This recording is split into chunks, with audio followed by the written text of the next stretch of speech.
Chapter 9 of Mansfield Park, by Jane Austen. Mr. Rushworth was at the door to receive his fair lady, and the whole party were welcomed by him with due attention. In the drawing-room they were met with equal cordiality by the mother, and Miss Bertram had all the distinction with each that she could wish. After the business of arriving was over, it was first necessary to eat, and the doors were thrown open to admit them through one or two intermediate rooms into the appointed dining-parlour, where a collation was prepared, with abundance and elegance. Much was said, and much was ate, and all went well. The particular object of the day was then considered. How would Mr. Crawford like, in what manner would he choose, to take a survey of the grounds? Mr. Rushworth mentioned his curricle. Mr. Crawford suggested the greater desirableness of some carriage which might convey more than two. To be depriving themselves of the advantage of other eyes and other judgments might be an evil even beyond the loss of present pleasure. Mrs. Rushworth proposed that the chaise should be taken also, but this was scarcely received as an amendment. The young ladies neither smiled nor spoke. Her next proposition, of showing the house to such of them as had not been there before, was more acceptable, for Miss Bertram was pleased to have its size displayed, and all were glad to be doing something. The whole party rose accordingly, and under Mrs. Rushworth's guidance were shown through a number of rooms, all lofty and many large, and amply furnished in the taste of 50 years back, with shining floors, solid mahogany, rich damask, marble, gilding, and carving, each handsome in its way. Of pictures there were abundance, and some few good, but the larger part were family portraits, no longer anything to anybody but Mrs. Rushworth, who had been at great pains to learn all that the housekeeper could teach, and was now almost equally qualified to show the house.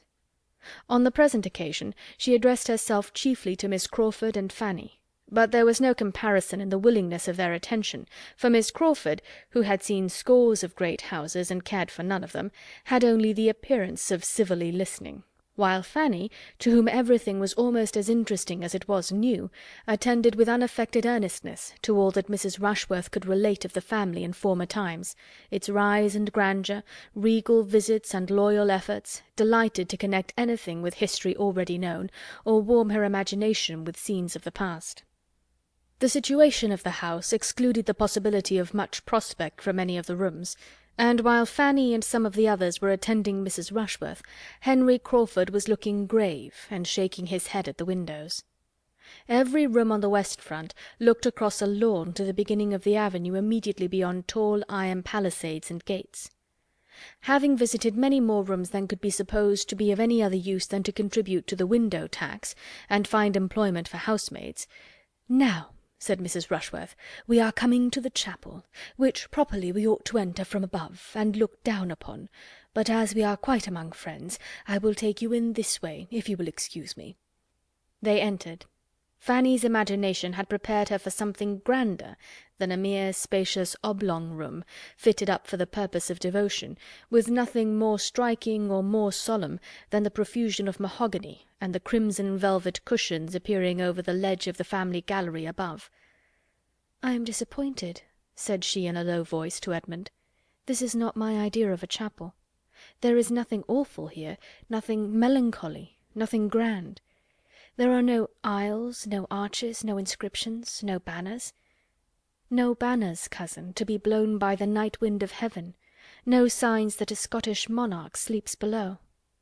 "You forget, Fanny, how lately all this has been built, and for how confined a purpose, compared with the old chapels of castles and monasteries. It was only for the private use of the family. They have been buried, I suppose, in the parish church. There you must look for the banners and the achievements." "It was foolish of me not to think of all that, but I am disappointed." Mrs. Rushworth began her relation. "This chapel was fitted up as you see it, in James II.'s time. Before that period, as I understand, the pews were only wainscot, and there is some reason to think that the linings and cushions of the pulpit and family seat were only purple cloth, but this is not quite certain. It is a handsome chapel, and was formerly in constant use, both morning and evening. Prayers were always read in it by the domestic chaplain, within the memory of many, but the late Mr. Rushworth left it off." "Every generation has its improvements," said Miss Crawford, with a smile, to Edmund. Mrs. Rushworth had gone to repeat her lesson to Mr. Crawford, and Edmund, Fanny, and Miss Crawford remained in a cluster together. "It is a pity," cried Fanny, "that the custom should have been discontinued. It was a valuable part of former times. There is something in a chapel and chaplain so much in character with a great house, with one's ideas of what such a household should be. A whole family assembling regularly for the purpose of prayer is fine." "Very fine indeed," said Miss Crawford, laughing. "It must do the heads of the family a great deal of good to force all the poor housemaids and footmen to leave business and pleasure, and say their prayers here twice a day, while they are inventing excuses themselves for staying away." "That is hardly Fanny's idea of a family assembling," said Edmund. "If the master and mistress do not attend themselves, there must be more harm than good in the custom." "At any rate, it is safer to leave people to their own devices on such subjects. Everybody likes to go their own way, to choose their own time and manner of devotion. The obligation of attendance, the formality, the restraint, the length of time, altogether it is a formidable thing, and what nobody likes. And if the good people who used to kneel and gape in that gallery could have foreseen that the time would ever come when men and women might lie another 10 minutes in bed, when they woke with a headache, without danger of reprobation because chapel was missed, they would have jumped with joy and envy. Cannot you imagine with what unwilling feelings the former belles of the house of Rushworth did many a time repair to this chapel? The young Mrs. Elinors and Mrs. Bridgets, starched up into seeming piety, but with heads full of something very different, especially if the poor chaplain were not worth looking at. And in those days I fancy parsons were very inferior even to what they are now." For a few moments she was unanswered. Fanny coloured and looked at Edmund, but felt too angry for speech, and he needed a little recollection before he could say, "Your lively mind can hardly be serious even on serious subjects. You have given us an amusing sketch, and human nature cannot say it was not so. We must all feel at times the difficulty of fixing our thoughts as we could wish. But if you are supposing it a frequent thing, that is to say, a weakness grown into a habit from neglect, what could be expected from the private devotions of such persons? Do you think the minds which are suffered, which are indulged in wanderings in a chapel, would be more collected in a closet?" "Yes, very likely. They would have 2 chances at least in their favour.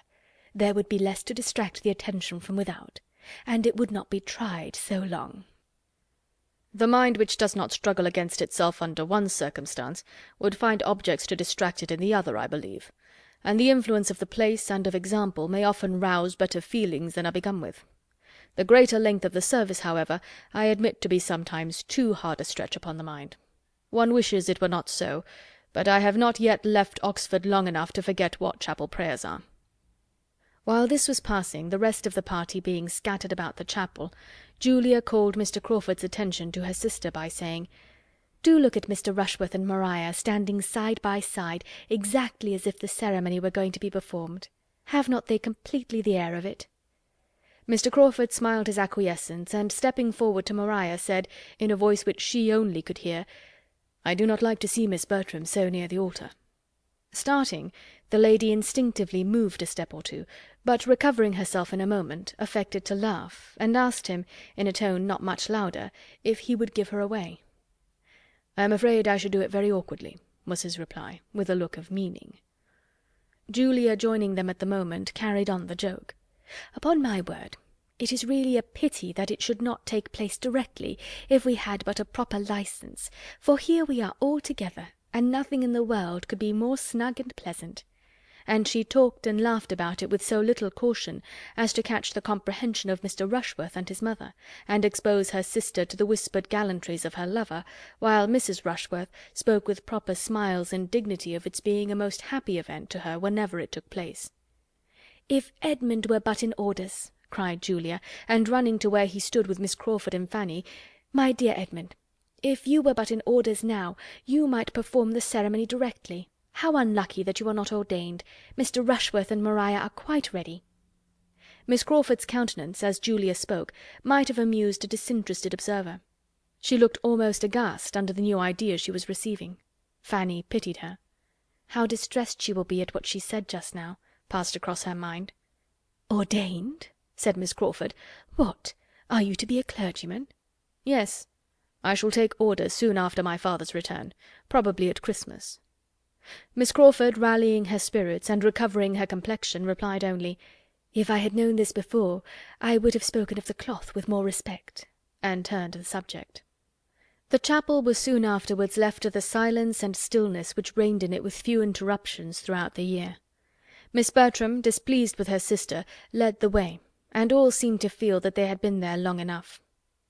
The lower part of the house had now been entirely shown, and Mrs. Rushworth, never weary in the cause, would have proceeded towards the principal staircase, and taken them through all the rooms above, if her son had not interposed with a doubt of there being time enough.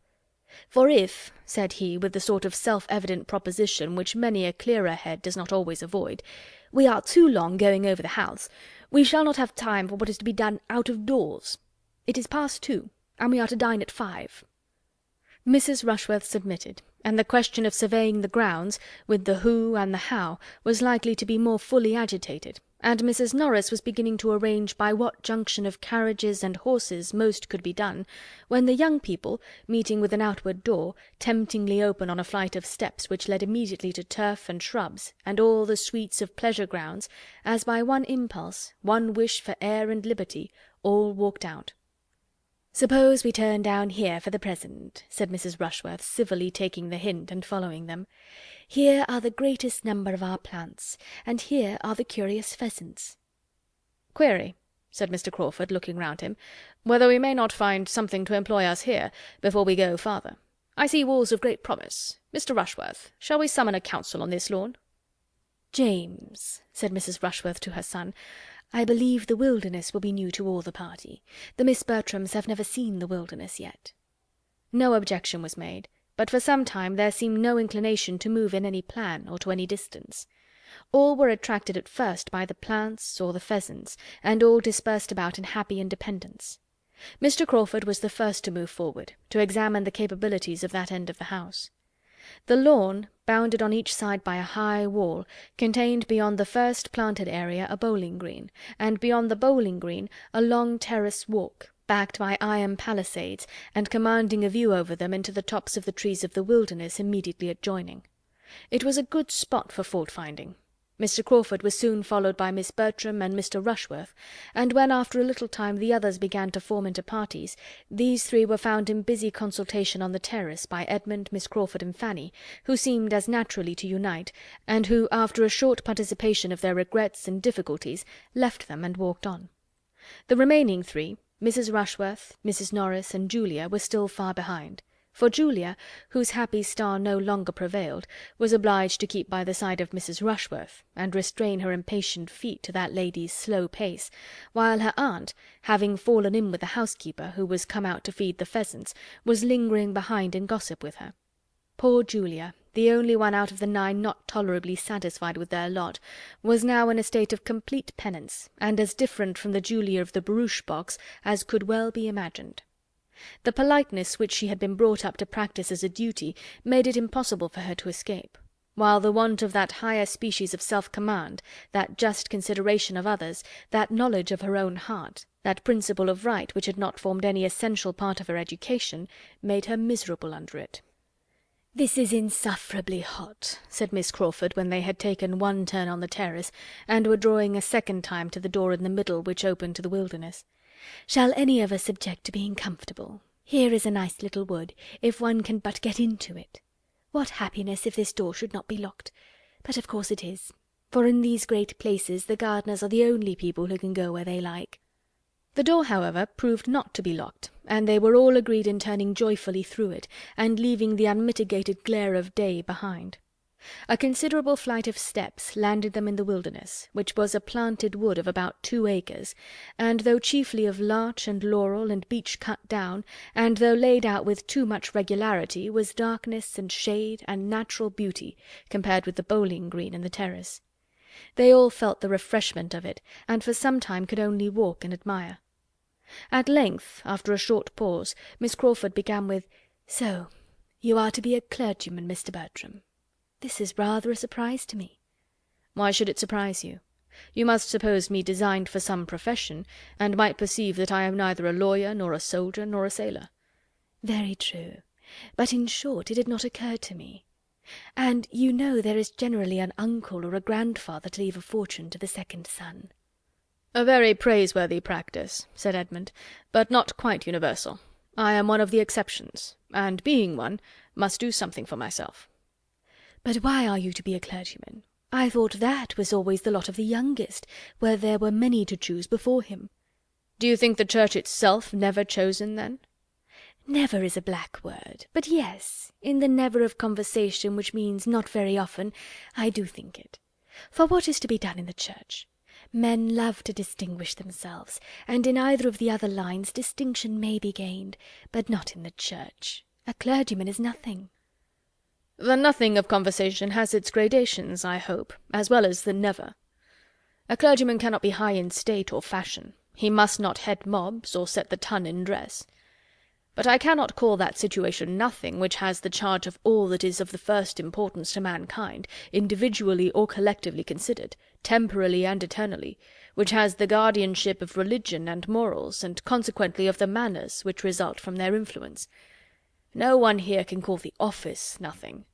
If the man who holds it is so, it is by the neglect of his duty, by foregoing its just importance, and stepping out of his place to appear what he ought not to appear." "You assign greater consequence to the clergyman than one has been used to hear given, or than I can quite comprehend. One does not see much of this influence and importance in society, and how can it be acquired where they are so seldom seen themselves? How can 2 sermons a week, even supposing them worth hearing, supposing the preacher to have the sense to prefer Blair's to his own, do all that you speak of? Govern the conduct and fashion the manners of a large congregation for the rest of the week? One scarcely sees a clergyman out of his pulpit." "You are speaking of London. I am speaking of the nation at large." "The metropolis, I imagine, is a pretty fair sample of the rest." "Not, I should hope, of the proportion of virtue to vice throughout the kingdom. We do not look in great cities for our best morality. It is not there that respectable people of any denomination can do most good, and it certainly is not there that the influence of the clergy can be most felt. A fine preacher is followed and admired, but it is not in fine preaching only that a good clergyman will be useful in his parish and his neighbourhood, where the parish and neighbourhood are of a size capable of knowing his private character and observing his general conduct, which in London can rarely be the case. The clergy are lost there in the crowds of their parishioners. They are known to the largest part only as preachers, and with regard to their influencing public manners, Miss Crawford must not misunderstand me, or suppose I mean to call them the arbiters of good breeding, the regulators of refinement and courtesy, the masters of the ceremonies of life. The manners I speak of might rather be called conduct, perhaps, the result of good principles, the effect, in short, of those doctrines which it is their duty to teach and recommend. And it will, I believe, be everywhere found that as the clergy are or are not what they ought to be, so are the rest of the nation." "Certainly," said Fanny, with gentle earnestness. "There," cried Miss Crawford, "you have quite convinced Miss Price already." "I wish I could convince Miss Crawford too." "I do not think you ever will," said she with an arch smile. "I am just as much surprised now as I was at first that you should intend to take orders. You really are fit for something better. Come, do change your mind. It is not too late. Go into the law." "Go into the law with as much ease as I was told to go into this wilderness." "Now you are going to say something about law being the worst wilderness of the two, but I forestall you. Remember, I have forestalled you." "You need not hurry when the object is only to prevent my saying a bon mot, for there is not the least wit in my nature. I am a very matter-of-fact, plain-spoken being, and may blunder on the borders of a repartee for half an hour together without striking it out." A general silence succeeded. Each was thoughtful.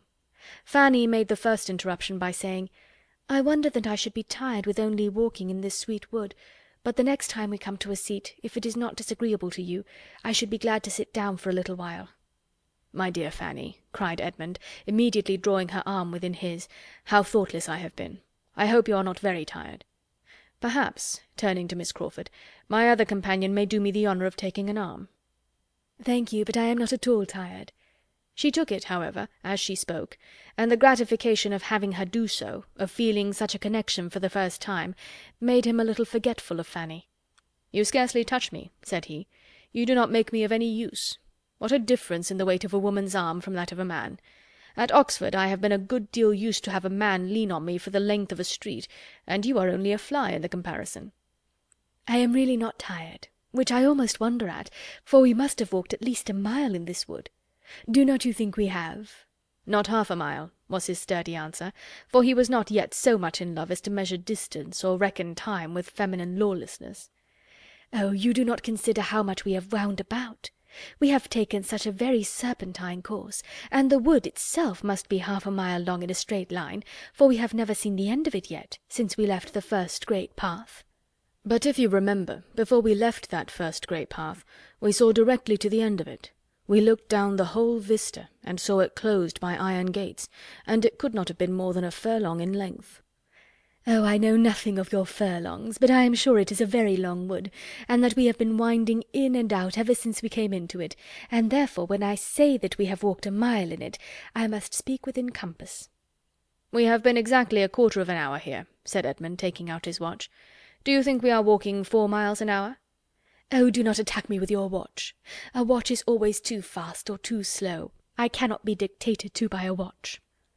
A few steps further brought them out at the bottom of the very walk they had been talking of, and standing back, well shaded and sheltered, and looking over a ha-ha into the park, was a comfortable sized bench, on which they all sat down.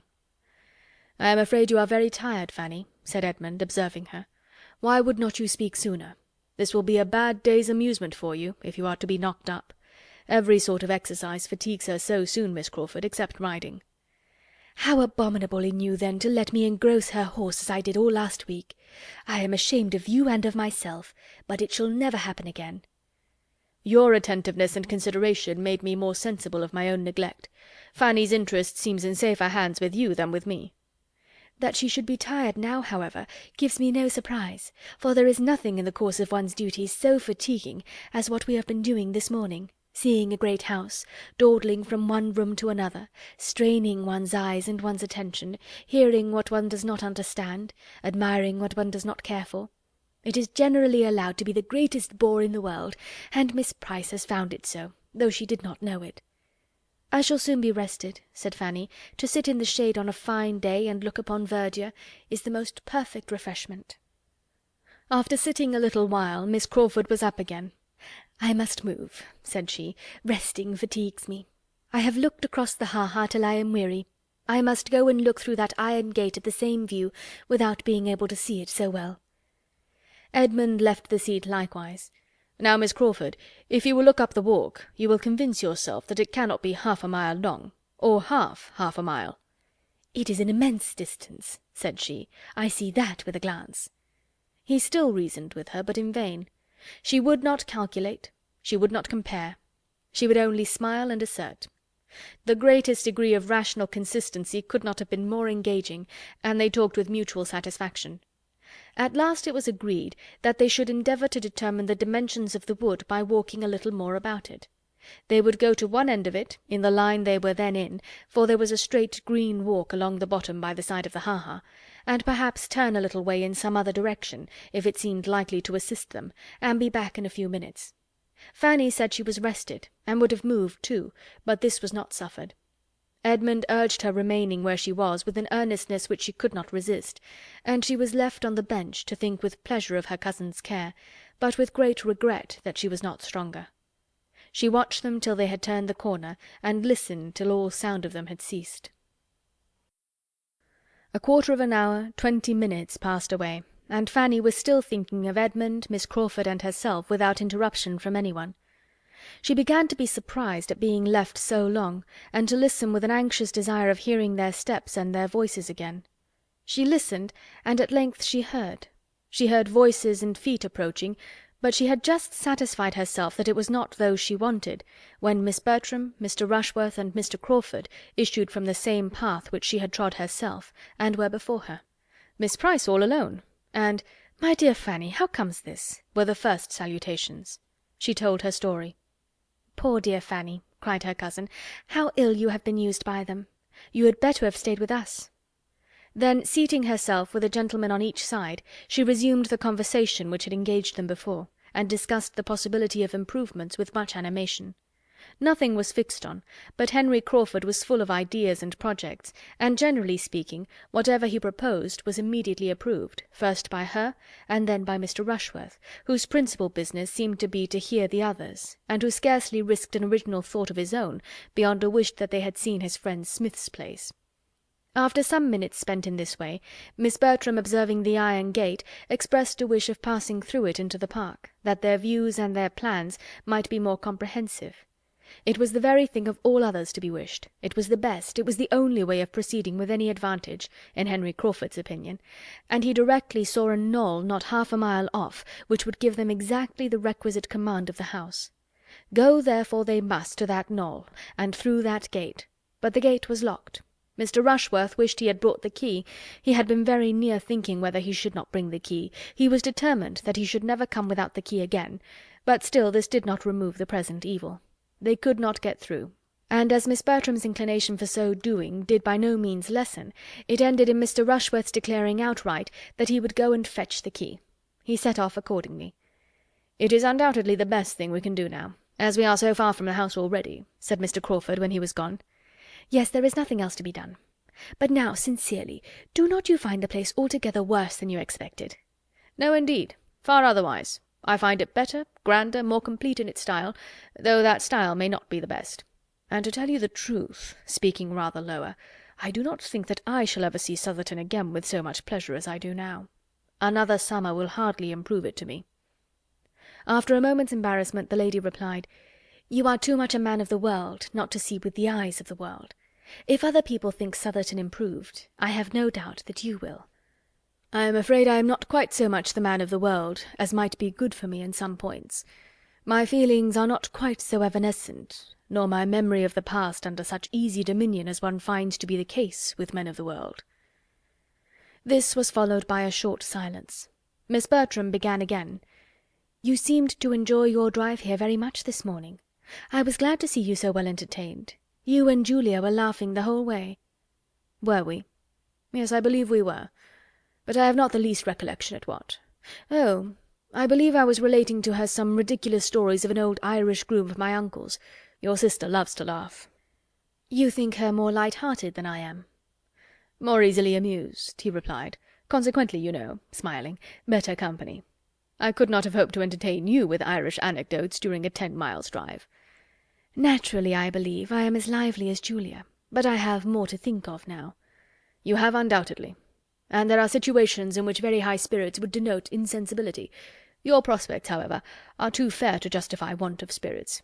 You have a very smiling scene before you." "Do you mean literally or figuratively?" "Literally, I conclude." "Yes, certainly the sun shines, and the park looks very cheerful. But unluckily that iron gate, that ha-ha, give me a feeling of restraint and hardship. I cannot get out, as the starling said." As she spoke, and it was with expression, she walked to the gate. He followed her. "Mr. Rushworth is so long fetching this key."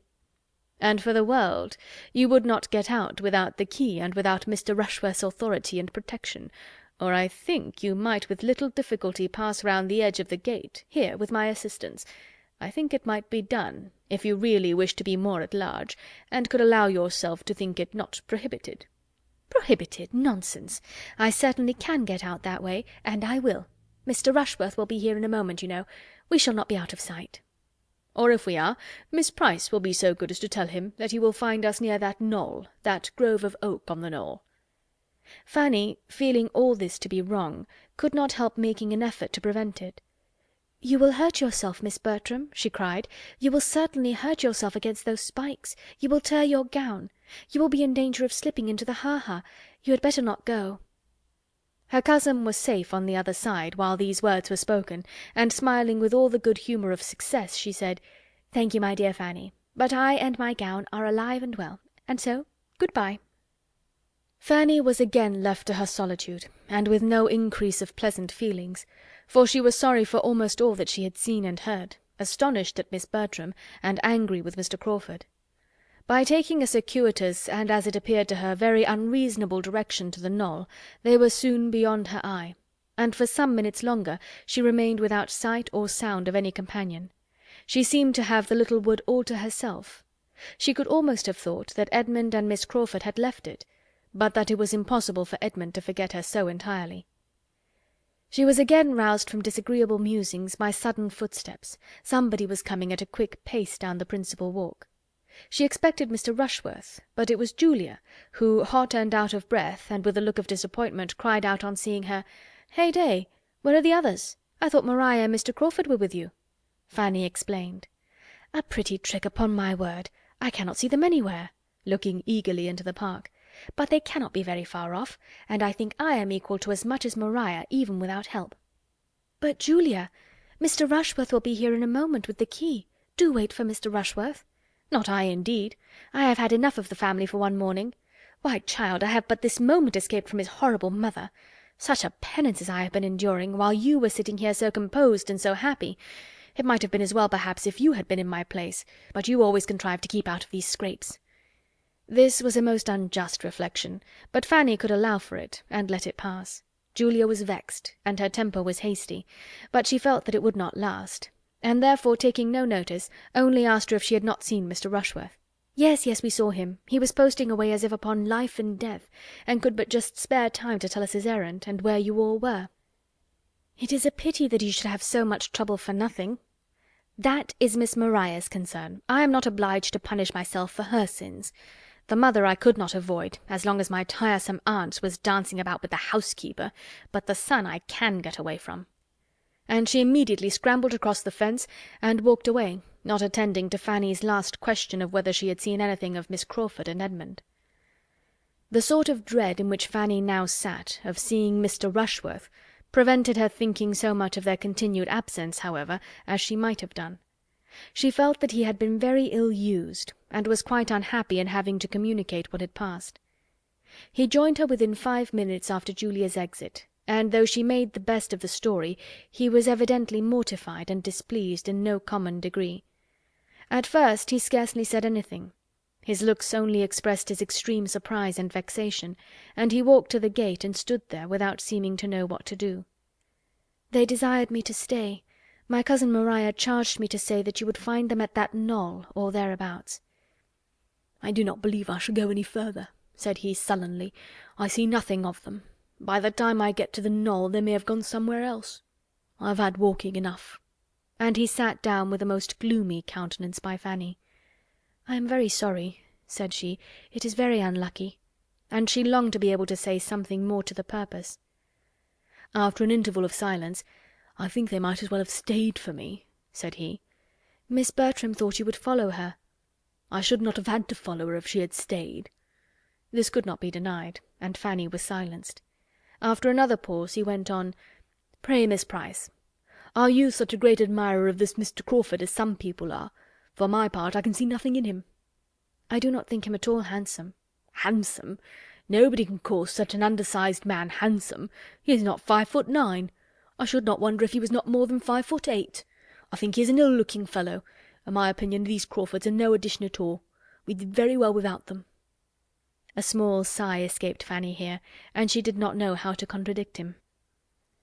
"If I had made any difficulty about fetching the key, there might have been some excuse, but I went the very moment she said she wanted it."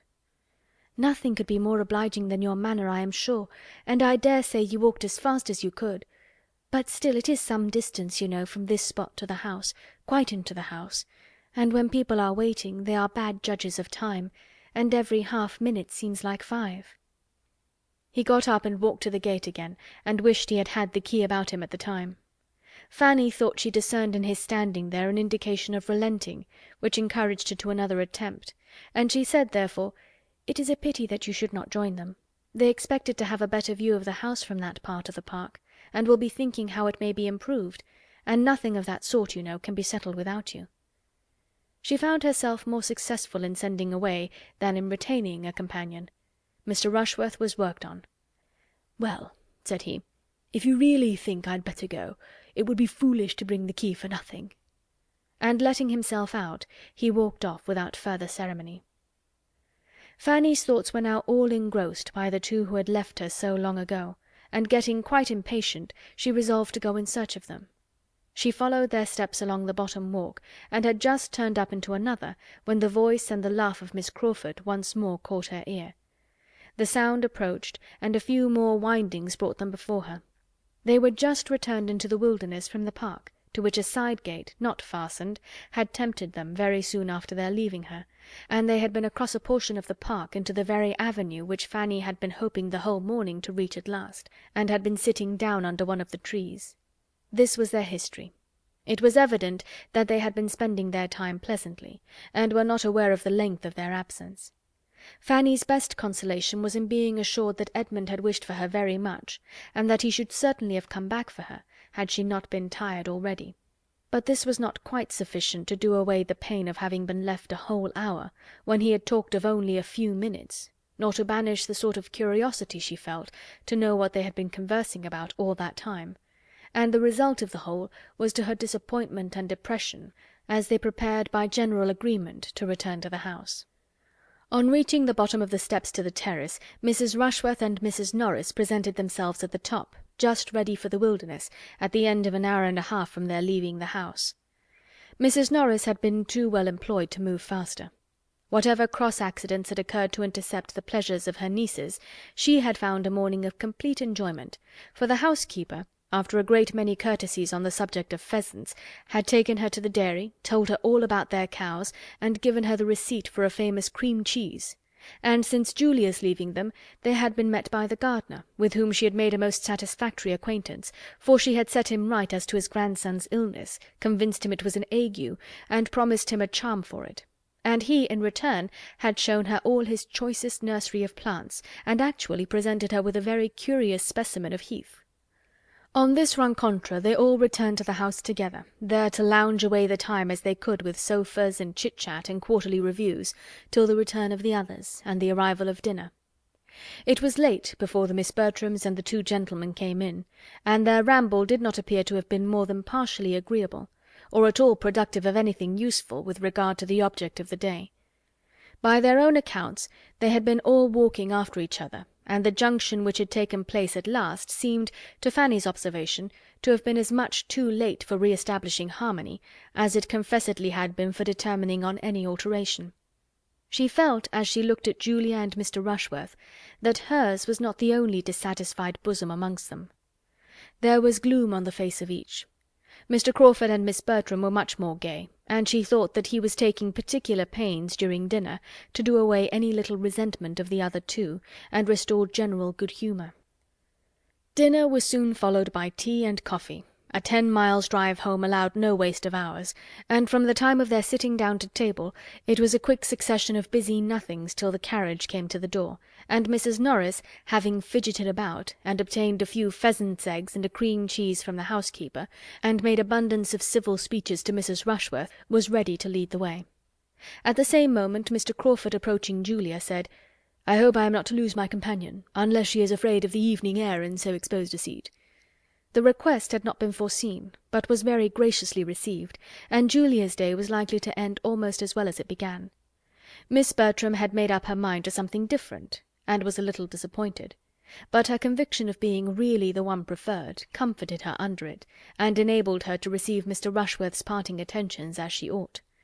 He was certainly better pleased to hand her into the barouche than to assist her in ascending the box, and his complacency seemed confirmed by the arrangement. "Well, Fanny, this has been a fine day for you, upon my word," said Mrs. Norris, as they drove through the park. "Nothing but pleasure from beginning to end. I am sure you ought to be very much obliged to your Aunt Bertram and me for contriving to let you go. A pretty good day's amusement you have had." Maria was just discontented enough to say directly, "I think you have done pretty well yourself, ma'am. Your lap seems full of good things, and here is a basket of something between us, which has been knocking my elbow unmercifully." "My dear, it is only a beautiful little heath, which that nice old gardener would make me take. But if it is in your way, I will have it in my lap directly. There, Fanny, you shall carry that parcel for me. Take great care of it. Do not let it fall. It is a cream cheese, just like the excellent one we had at dinner. Nothing would satisfy good old Mrs. Whittaker but my taking one of the cheeses. I stood out as long as I could, till the tears almost came out into her eyes, and I knew it was just the sort that my sister would be delighted with. That Mrs. Whittaker is a treasure. She was quite shocked when I asked her whether wine was allowed at the second table, and she has turned away 2 housemaids for wearing white gowns. Take care of the cheese, Fanny. Now I can manage the other parcel and the basket very well." "What else have you been sponging?" said Maria, half pleased that Southerton should be so complimented. "Sponging, my dear? It is nothing but 4 of those beautiful pheasant's eggs, which Mrs. Whittaker would quite force upon me. She would not take a denial. She said it must be such an amusement to me, as she understood I lived quite alone, to have a few living creatures of that sort, and so to be sure it will. I shall get the dairymaid to set them under the first spare hen, and if they come to good, I can have them moved to my own house and borrow a coop. And it will be a great delight to me in my lonely hours to attend to them, and if I have good luck, your mother shall have some."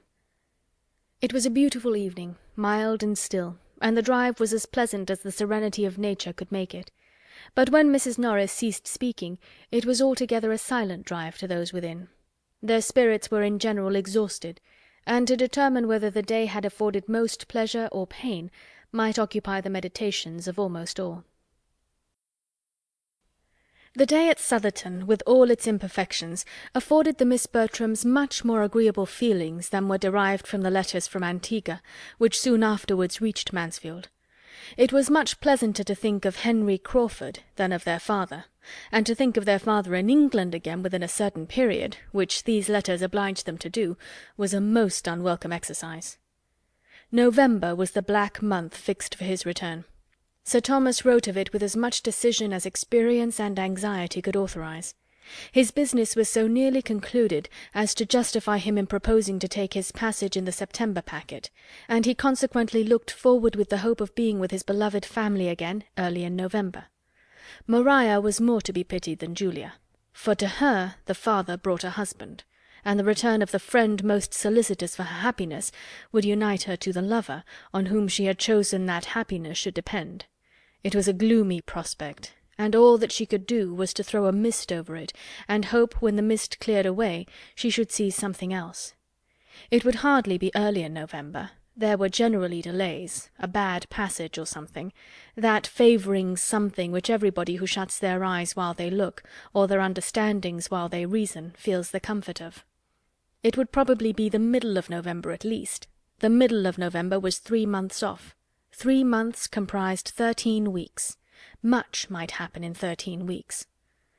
Sir Thomas would have been deeply mortified by a suspicion of half that his daughters felt on the subject of his return, and would hardly have found consolation in a knowledge of the interest it excited in the breast of another young lady.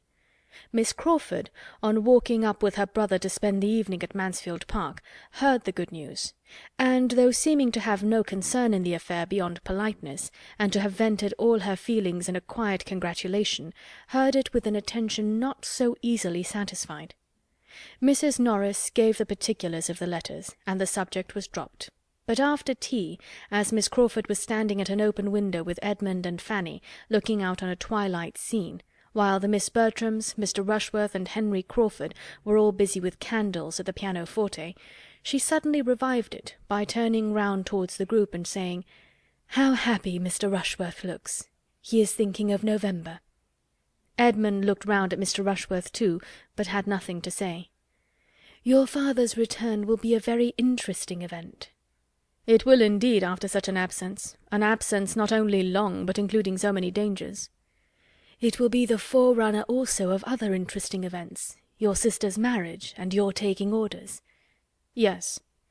"Don't be affronted," said she, laughing, "but it does put me in mind of some of the old heathen heroes, who, after performing great exploits in a foreign land, offered sacrifices to the gods on their safe return."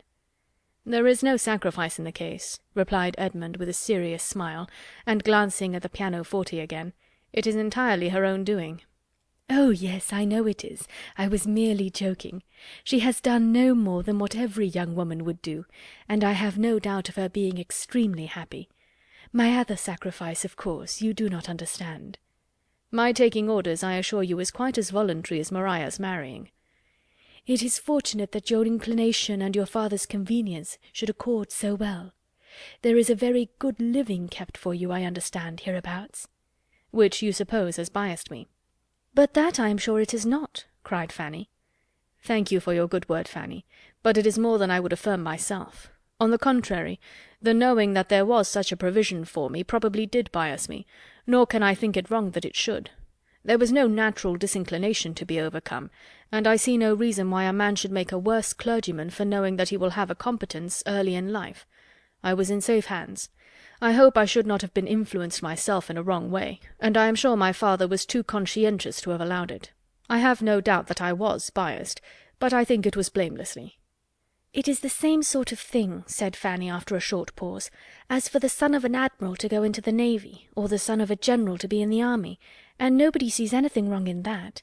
Nobody wonders that they should prefer the line where their friends can serve them best, or suspects them to be less in earnest in it than they appear."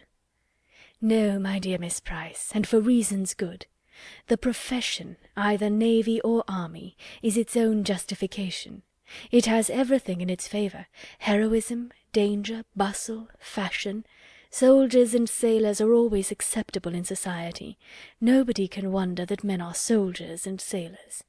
"But the motives of a man who takes orders with the certainty of preferment may be fairly suspected, you think?" said Edmund. "To be justified in your eyes, he must do it in the most complete uncertainty of any provision." "What?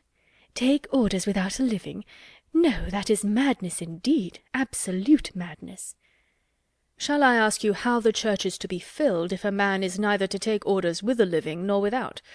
No, for you certainly would not know what to say. But I must beg some advantage to the clergyman from your own argument. As he cannot be influenced by those feelings which you rank highly as temptation and reward to the soldier and sailor in their choice of a profession, as heroism and noise and fashion are all against him, he ought to be less liable to the suspicion of wanting sincerity or good intentions in the choice of his." "Oh, no doubt he is very sincere in preferring an income ready-made to the trouble of working for one, and has the best intentions of doing nothing all the rest of his days but eat, drink, and grow fat. It is indolence, Mr. Bertram, indeed. Indolence and love of ease, a want of all laudable ambition, of taste for good company, or of inclination to take the trouble of being agreeable, which make men clergymen. A clergyman has nothing to do but be slovenly and selfish, read the newspaper, watch the weather, and quarrel with his wife. His curate does all the work, and the business of his own life is to dine." "There are such clergymen, no doubt, but I think they are not so common as to justify Miss Crawford in esteeming it their general character. I suspect that in this comprehensive, and may I say commonplace censure, you are not judging from yourself, but from prejudiced persons, whose opinions you have been in the habit of hearing. It is impossible that your own observation can have given you much knowledge of the clergy. You can have been personally acquainted with very few of a set of men you condemn so conclusively. You are speaking what you have been told at your uncle's table." "I speak what appears to me the general opinion, and where an opinion is general, it is usually correct. Though I have not seen much of the domestic lives of clergymen, it is seen by too many to leave any deficiency of information." "Where any one body of educated men of whatever denomination are condemned indiscriminately, there must be a deficiency of information, or," smiling, "of something else. Your uncle and his brother admirals, perhaps, knew little of clergymen, beyond the chaplains whom, good or bad, they were always wishing away." "Poor William! He has met with great kindness from the chaplain of the Antwerp," was a tender apostrophe of Fanny's, very much to the purpose of her own feelings, if not of the conversation. "I have been so little addicted to take my opinions from my uncle," said Miss Crawford, "that I can hardly suppose, and since you push me so hard, I must observe, that I am not entirely without the means of seeing what clergymen are, being at this present time the guest of my own brother, Dr. Grant. And though Dr. Grant is most kind and obliging to me, and though he is really a gentleman, and I dare say a good scholar and clever, and often preaches good sermons, and is very respectable, I see him to be an indolent, selfish bon vivant, who must have his palate consulted in everything, who will not stir a finger for the convenience of anyone, and who, moreover, if the cook makes a blunder, is out of humour with his excellent wife. To own the truth, Henry and I were partly driven out this very evening by a disappointment about a green goose, which he could not get the better of. My poor sister was forced to stay and bear it." "I do not wonder at your disapprobation, upon my word. It is a great defect of temper, made worse by a very faulty habit of self-indulgence, and to see your sister suffering from it must be exceedingly painful to such feelings as yours. Fanny, it goes against us. We cannot attempt to defend Dr. Grant." "No," replied Fanny, "but we need not give up his profession for all that, because whatever profession Dr. Grant had chosen, he would have taken a not good temper into it. And as he must, either in the navy or army, have had a great many more people under his command than he has now, I think more would have been made unhappy by him as a sailor or soldier than as a clergyman. Besides, I cannot but suppose that whatever there may be to wish otherwise in Dr. Grant, would have been in a greater danger of becoming worse in a more active and worldly profession, where he would have had less time and obligation, where he might have escaped that knowledge of himself, the frequency at least of that knowledge which it is impossible he should escape as he is now. A sensible man like Dr. Grant, cannot be in the habit of teaching others their duty every week, cannot go to church twice every Sunday and preach such very good sermons in so good a manner as he does, without being the better for it himself. It must make him think, and I have no doubt that he oftener endeavours to restrain himself than he would if he had been anything but a clergyman." "We cannot prove the contrary, to be sure, but I wish you a better fate, Miss Price, than to be the wife of a man whose amiableness depends upon his own sermons. For though he may preach himself into a good humour every Sunday, it will be bad enough to have him quarrelling about green geese from Monday morning till Saturday night." "I think the man who could often quarrel with Fanny," said Edmund affectionately, "must be beyond the reach of any sermons." Fanny turned farther into the window, and Miss Crawford had only time to say in a pleasant manner, "I fancy Miss Price has been more used to deserve praise than to hear it," when, being earnestly invited by the Miss Bertrams to join in a glee, she tripped off to the instrument, leaving Edmund looking after her in an ecstasy of admiration of all her many virtues, from her obliging manners down to her light and graceful tread. "There goes good humour, I am sure," said he presently. "There goes a temper which would never give pain. How well she walks! And how readily she falls in with the inclination of others, joining them the moment she is asked. What a pity," he added after an instant's reflection, "that she should have been in such hands."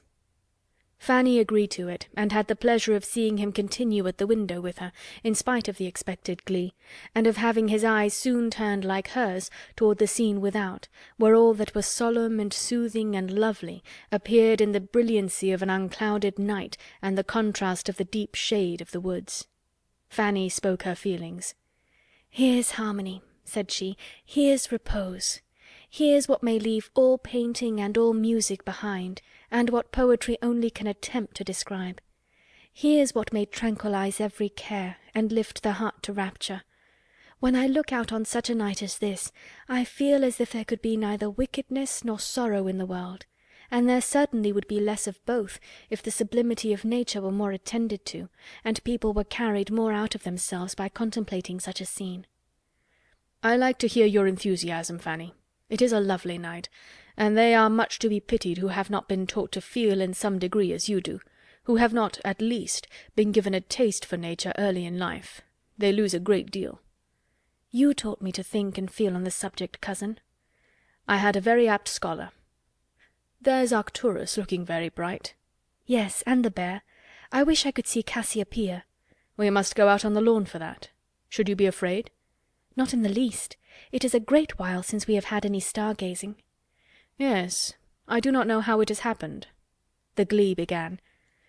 "We will stay till this is finished, Fanny," said he, turning his back on the window, and as it advanced she had the mortification of seeing him advance too, moving forward by gentle degrees towards the instrument, and when it ceased he was close by the singers, among the most urgent in requesting to hear the glee again.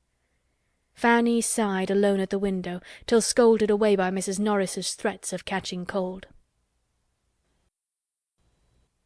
Sir Thomas was to return in November, and his eldest son had duties to call him earlier home.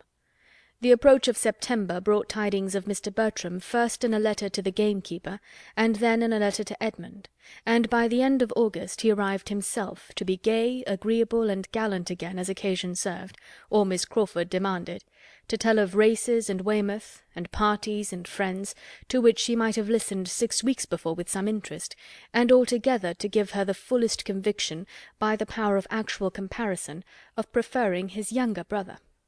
It was very vexatious, and she was heartily sorry for it, but so it was, and so far now from meaning to marry the elder, she did not even want to attract him beyond what the simplest claims of conscious beauty required. His lengthened absence from Mansfield, without anything but pleasure in view and his own will to consult, made it perfectly clear that he did not care about her, and his indifference was so much more than equalled by her own, that, were he now to step forth the owner of Mansfield Park, the Sir Thomas complete, which he was to be in time, she did not believe she could accept him. The season and duties which brought Mr. Bertram back to Mansfield took Mr. Crawford into Norfolk. Everingham could not do without him in the beginning of September. He went for a fortnight of such dullness to the Miss Bertrams as ought to have put them both on their guard, and made even Julia admit in her jealousy of her sister the absolute necessity of distrusting his attentions, and wishing him not to return, and a fortnight of sufficient leisure in the intervals of shooting and sleeping to have convinced the gentleman that he ought to keep longer away, had he been more in the habit of examining his own motives, and of reflecting to what the indulgence of his idle vanity was tending. But, thoughtless and selfish from prosperity and bad example, he would not look beyond the present moment. The sisters, handsome, clever, and encouraging, were an amusement to his sated mind, and finding nothing in Norfolk to equal the social pleasures of Mansfield, he gladly returned to it at the time appointed, and was welcomed thither quite as gladly by those whom he came to trifle with farther. Maria, with only Mr. Rushworth to attend her, and doomed to the repeated details of his day's sport, good or bad, his boast of his dogs, his jealousy of his neighbours, his doubts of their qualification, and his zeal after poachers, subjects which will not find their way to female feelings without some talent on one side or some attachment on the other, had missed Mr. Crawford grievously, and Julia, unengaged and unemployed, felt all the right of missing him much more. Each sister believed herself the favourite. Julia might be justified in so doing by the hints of Mrs. Grant, inclined to credit what she wished, and Maria by the hints of Mr. Crawford himself. Everything returned into the same channel as before his absence, his manners being to each so animated and agreeable as to lose no ground with either, and just stopping short of the consistence, the steadiness, the solicitude, and the warmth which might excite general notice. Fanny was the only one of the party who found anything to dislike, but since the day at Southerton she could never see Mr. Crawford with either sister without observation, and seldom without wonder or censure, and had her confidence in her own judgment been equal to her exercise of it in every other respect, had she been sure that she was seeing clearly and judging candidly, she would probably have made some important communications to her usual confidant. As it was, however, she only hazarded a hint, and the hint was lost. "I am rather surprised," said she, "that Mr. Crawford should come back again so soon, after being here so long before, full 7 weeks, for I had understood he was so very fond of change and moving about, that I thought something would certainly occur when he was once gone to take him elsewhere. He is used to much gayer places than Mansfield." "It is to his credit," was Edmund's answer, "and I dare say it gives his sister pleasure. She does not like his unsettled habits." "What a favourite he is with my cousins." "Yes, his manners to women are such as must please. Mrs. Grant, I believe, suspects him of a preference for Julia. I have never seen much symptom of it, but I wish it may be so. He has no fault but what a serious attachment would remove." "If Miss Bertram were not engaged," said Fanny cautiously, "I could sometimes almost think that he admired her more than Julia." "Which is, perhaps, more in favour of his liking Julia best than you, Fanny, may be aware. For I believe it often happens that a man, before he has quite made up his own mind, will distinguish the sister or intimate friend of the woman he is really thinking of more than the woman herself. Crawford has too much sense to stay here if he found himself in any danger from Maria, and I am not at all afraid for her, after such a proof as she has given that her feelings are not strong." Fanny supposed she must have been mistaken, and meant to think differently in future, but with all that submission to Edmund could do, and all the help of the coinciding looks and hints which she occasionally noticed in some of the others, and which seemed to say that Julia was Mr. Crawford's choice, she knew not always what to think. She was privy one evening to the hopes of her Aunt Norris on the subject, as well as to her feelings and the feelings of Mrs. Rushworth on a point of some similarity, and could not help wondering as she listened, and glad she would have been not to be obliged to listen, for it was while all the other young people were dancing, and she sitting most unwillingly among the chaperons at the fire, longing for the re-entrance of her elder cousin, on whom all her own hopes of a partner then depended. It was Fanny's first ball, though without the preparation or splendour of many a young lady's first ball, being the thought only of the afternoon, built on the late acquisition of a violin-player in the servants' hall, and the possibility of raising 5 couples, with the help of Mrs. Grant and a new intimate friend of Mr. Bertram's, just arrived on a visit. It had, however, been a very happy one to Fanny through 4 dances, and she was quite grieved to be losing even a quarter of an hour. While waiting and wishing, looking now at the dancers and now at the door, this dialogue between the 2 above-mentioned ladies was forced on her.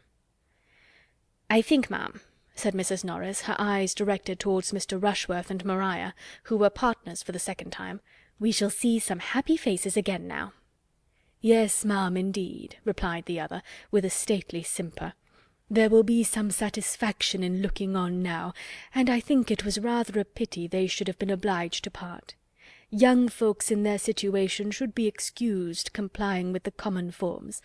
I wonder my son did not propose it." "I dare say he did, ma'am. Mr. Rushworth is never remiss.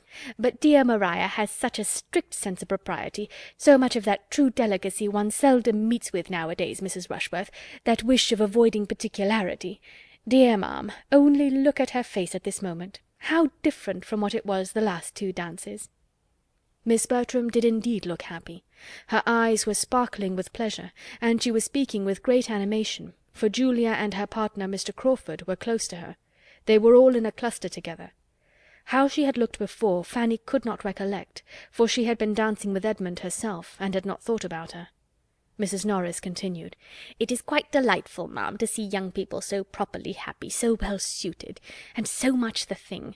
I cannot but think of dear Sir Thomas's delight. And what do you say, ma'am, to the chance of another match? Mr. Rushworth has set a good example, and such things are very catching." Mrs. Rushworth, who saw nothing but her son, was quite at a loss. "The couple above, ma'am, do you see no symptoms there?" "Oh dear, Miss Julia and Mr. Crawford. Yes, indeed, a very pretty match. What is his property?" 4,000 a year. "Very well. Those who have not more must be satisfied with what they have. 4,000 a year is a pretty estate, and he seems a very genteel, steady young man, so I hope Miss Julia will be very happy." "It is not a settled thing, ma'am, yet. We only speak of it among friends, but I have very little doubt it will be. He is growing extremely particular in his attentions." Fanny could listen no farther. Listening and wondering were all suspended for a time, for Mr. Bertram was in the room again, and though feeling it would be a great honour to be asked by him, she thought it must happen. He came towards their little circle, but instead of asking her to dance, drew a chair near her, and gave her an account of the present state of a sick horse, and the opinion of the groom, from whom he had just parted. Fanny found that it was not to be, and in the modesty of her nature immediately felt that she had been unreasonable in expecting it. When he had told of his horse, he took a newspaper from the table, and looking over it, said in a languid way, "If you want to dance, Fanny, I will stand up with you." With more than equal civility the offer was declined. She did not wish to dance. "I'm glad of it," said he in a much brisker tone, and throwing down the newspaper again, "for I am tired to death. I only wonder how the good people can keep it up so long. They had need be all in love to find any amusement in such folly, and so they are, I fancy. If you look at them, you may see they are so many couple of lovers, all but Yates and Mrs. Grant, and between ourselves, she, poor woman, must want a lover as much as any one of them.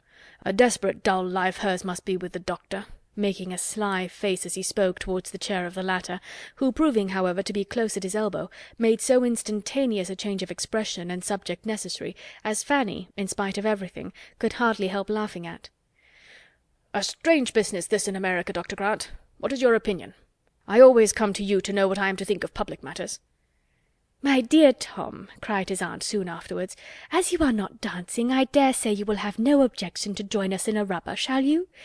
Then, leaving her seat and coming to him to enforce the proposal, added in a whisper, "We want to make a table for Mrs. Rushworth, you know. Your mother is quite anxious about it, but cannot very well spare time to sit down herself, because of her fringe. Now you and I and Dr. Grant will just do. And though we play but half-crowns, you know you may bet half-guineas with him." "I should be most happy," replied he aloud, and jumping up with alacrity. "It would give me the greatest pleasure, but that I am this moment going to dance. Come, Fanny," taking her hand, "do not be dawdling any longer, or the dance will be over." Fanny was led off very willingly, though it was impossible for her to feel much gratitude towards her cousin, or distinguish, as he certainly did, between the selfishness of another person and his own. "A pretty modest request, upon my word," he indignantly exclaimed as they walked away, "to want to nail me to a card-table for the next 2 hours with herself and Dr. Grant, who are always quarrelling, and that poking old woman who knows no more of whist than of algebra. I wish my good aunt would be a little less busy. And to ask me in such a way, too, without ceremony, before them all, so as to leave me no possibility of refusing. That is what I dislike most particularly. It raises my spleen more than anything, to have the pretence of being asked, of being given a choice, and at the same time addressed in such a way as to oblige one to do the very thing, whatever it be. If I had not luckily thought of standing up with you, I could not have got out of it. It is a great deal too bad, but when my aunt has got a fancy in her head, nothing can stop her.